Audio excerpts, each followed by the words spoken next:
Alrighty, good morning, folks. Um, so we are just wrapping up our first cycle here. I just got some remedial work to do on bench and lat pull down. What I've learned recently is I need to unshrug both my deadlift and my lat pull down, and it hits very different. Took some coursework recently from a license and learned a thing or two. And so we're going to implement part of that today into our recovery.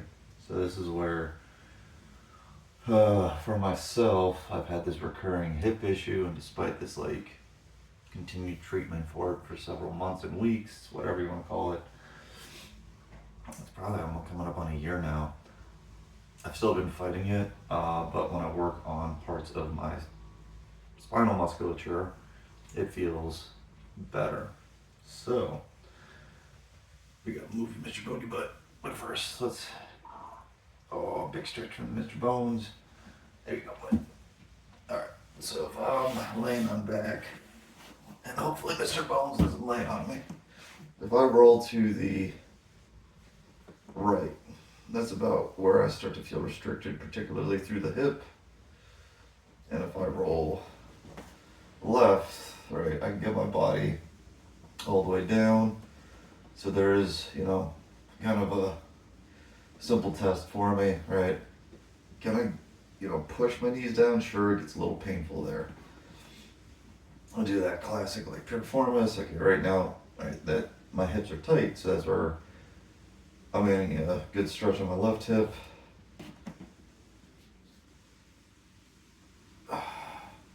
And that's where I'm actually it's a combination of stretch and kind of a pinchy sensation on my right hip. So from there,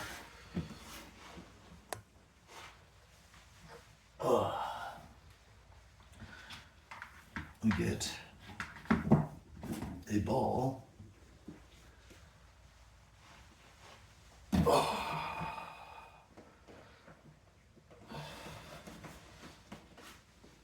And that is tender.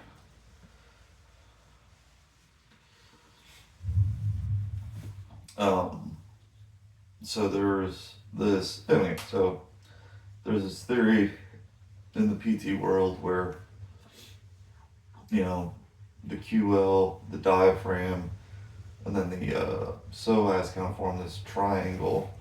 So if you're treating one area, you should treat another.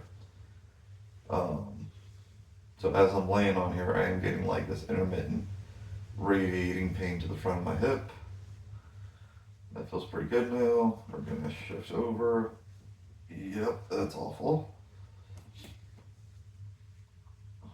So I'm on a good line. So I am probably gonna soft tissue more of my back here in a second. But we will take a minute. And that's where I think the other, I'll say this one may be a little less theoretical and more realistic, that your left hip and the muscle that I'm treating work together for normal walking.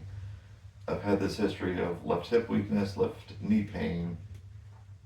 So as I've been pushing the weight, right, this not working may make not working as well means that I'm having to push harder into the right hip. Okay. Oh, that sucks. So again, this is all theory, conjecture, and to kind of make it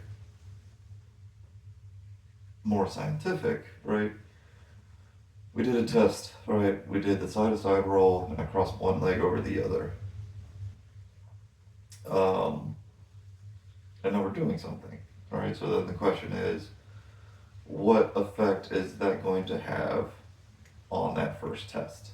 Am I going to feel better? Am I going to feel worse?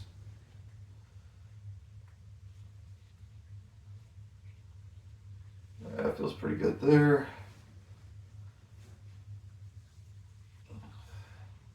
we got like a tinge of something there, so we shall hang out.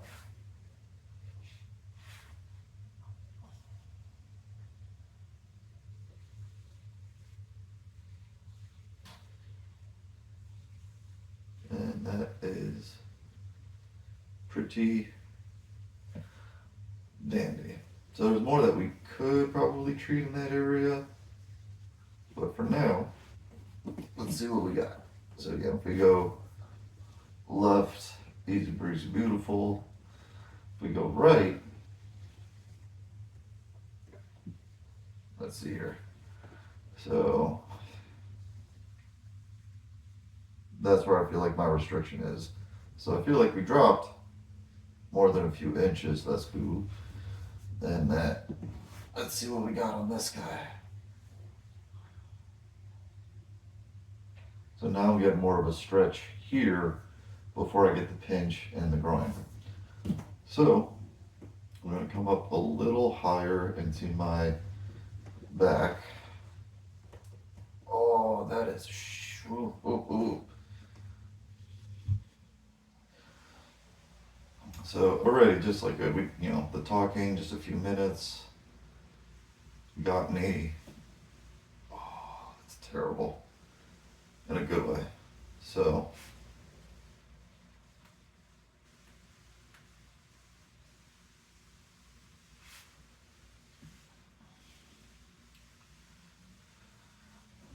and it's like I don't know how much of this is tenderness versus like gym soreness. Okay, we flip it around. Oh crap! Now Mr. Bones is gonna join us here. Hey, buddy.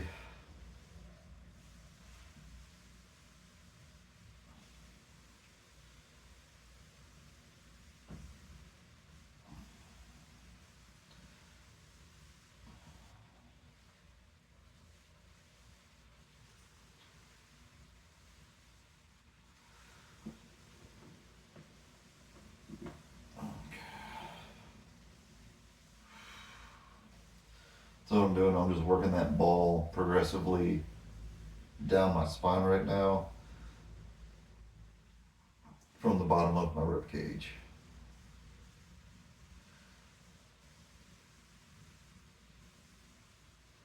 There you go.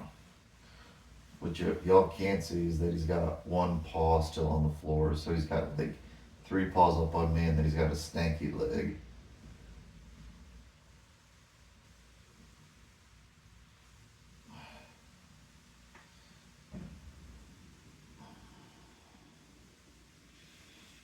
Alright, that feels pretty good there. Gonna move the ball maybe one more time. Yep, that's actually not terrible. Alright, so the same thing.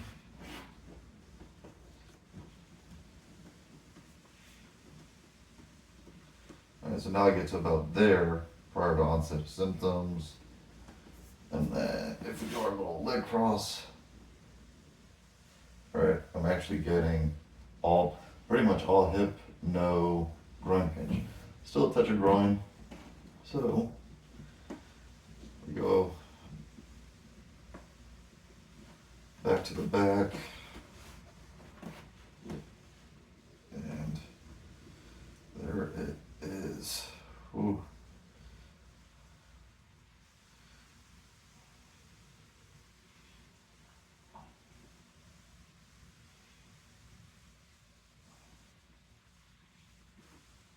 Yep. Oh yeah.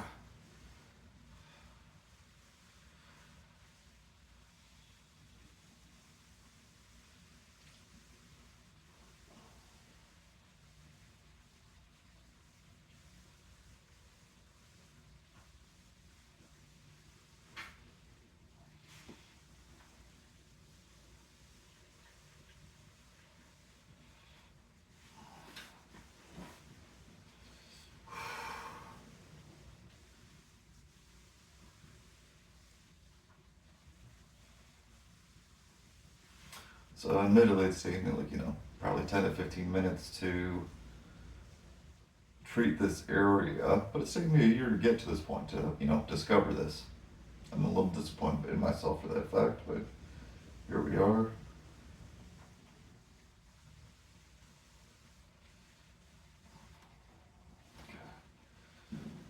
All right, let's do one more side of side roll.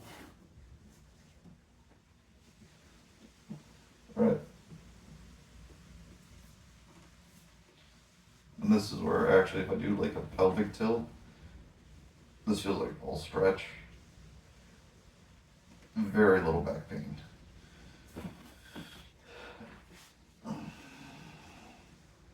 Right? More like a stretch. So,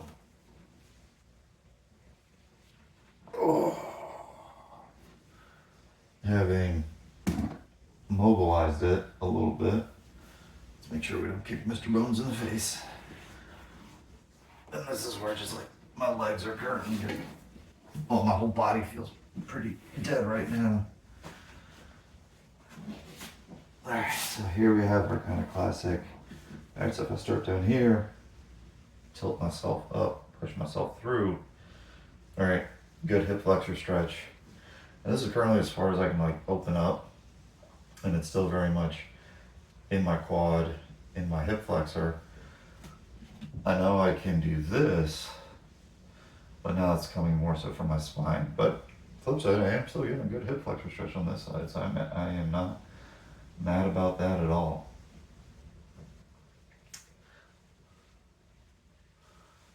Oh, that feels good. Let's see, get into a little more hip extension. Let's see. Let's tuck under. So that feels pretty good. No spine pressure, good hip flexor stretch.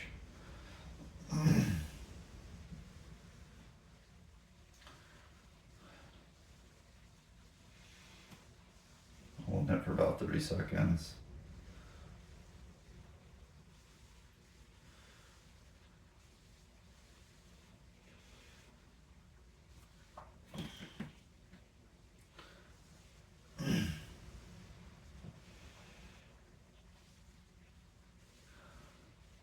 Alright, and then when we switch legs,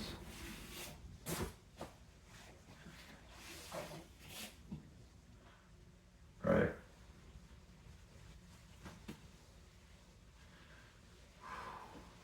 that's about it.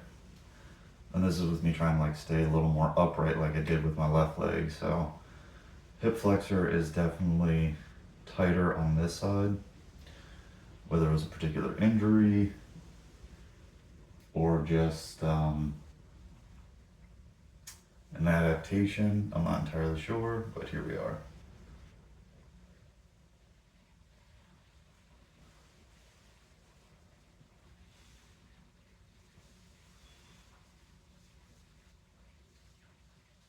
There we go.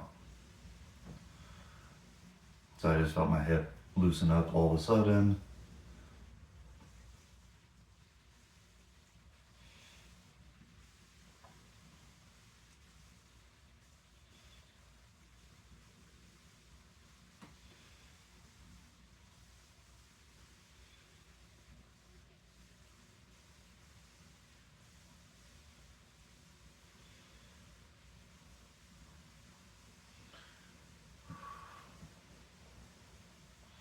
Right, now I feel like I can get my hip to open up real nice to about there before I start to feel like my back start to kick in a little bit. So I'm just gonna hang out here for about another 30 or so seconds. And then we'll get into a little bit of like a reload.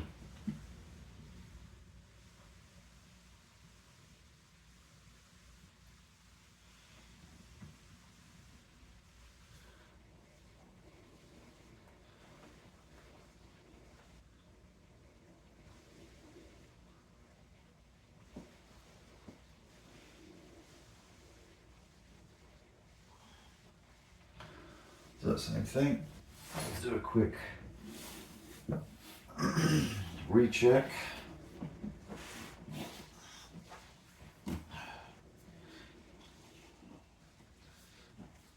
again, a little symptomatic on the right side, but again, like a dramatic change in how I can move. Right, left side's pain free. Or going to the right, which is stretching my left side, is pain free.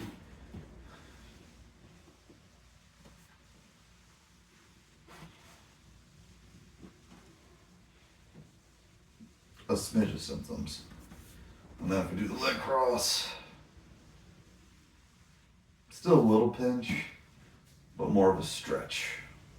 Right here, like on this side, I feel like I get more blocked by my glute being tight than the any sort of pinchy sensation. So we'll do a quick loading. And this is where I will say speed is your friend or your enemy. So again, the thought is, if I pick up my left leg, all right, my left pelvis comes up higher because my right hip is controlling that, as is my left low back.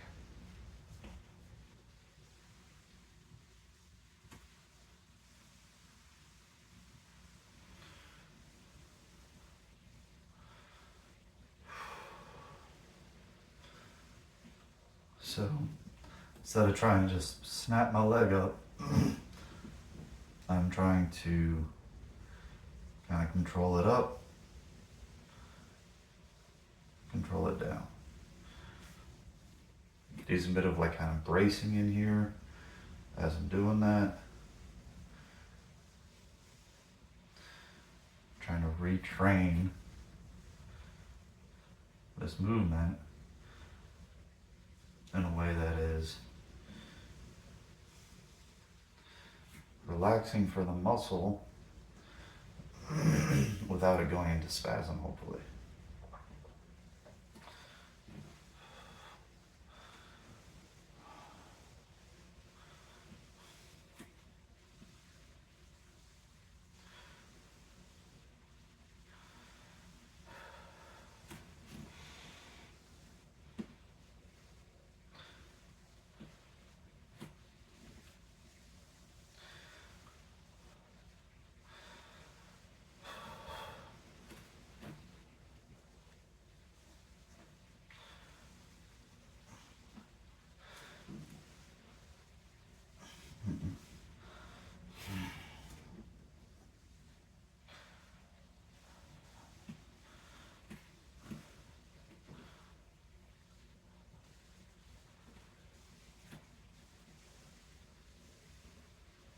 Okay. So, we treated the back, I moved better. We did a hip flexor stretch, I moved better. So there's two things that were positive for me. This is now, hey, we did a reload trying to get the area just not to be loose and like overly loose, but let's reintegrate that movement in a positive way. So we'll see, did this impact my movement positively or negatively? So again, when we do that, we retest. Okay.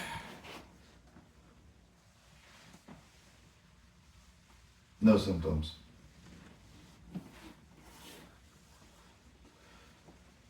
Definitely still feel like a better stretch on this left side, but my right side, right?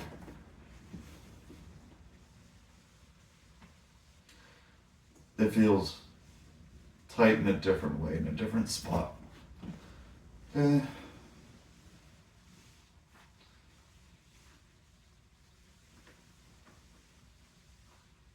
All right, big change in that hip mobility. I'm still getting a little groin, but again, we've spent maybe about 20 minutes, about 20, 25 minutes on just a little soft tissue work and some stabilization work. So my personal thought when it comes to this treatment is like, whoa, we're done. We've made good progress. We have 2 or 3 things that can be worked on. We have something to relax the area, mobilize the area, and then re-coordinate the area. That's it. Call it a day, right? Run with that for a week or two. If there's still progress being made, there's no sense in like changing anything, right? If we hit a stall after 4 or 5 days, then it makes sense to return to experimentation. But that is my current opinion on the matter. And again, it may change in the future, regardless. If you thought this was interesting, let me know. If you did a little bit of what I did, great. If you enjoy the scientific method, great. If you're doing your own thing, and if you're just starting looking for ideas, motivation, discipline, or community to support you, that's what we're here to do. Help each other be a little better every day. So good job today. Keep working hard. We'll see you next time.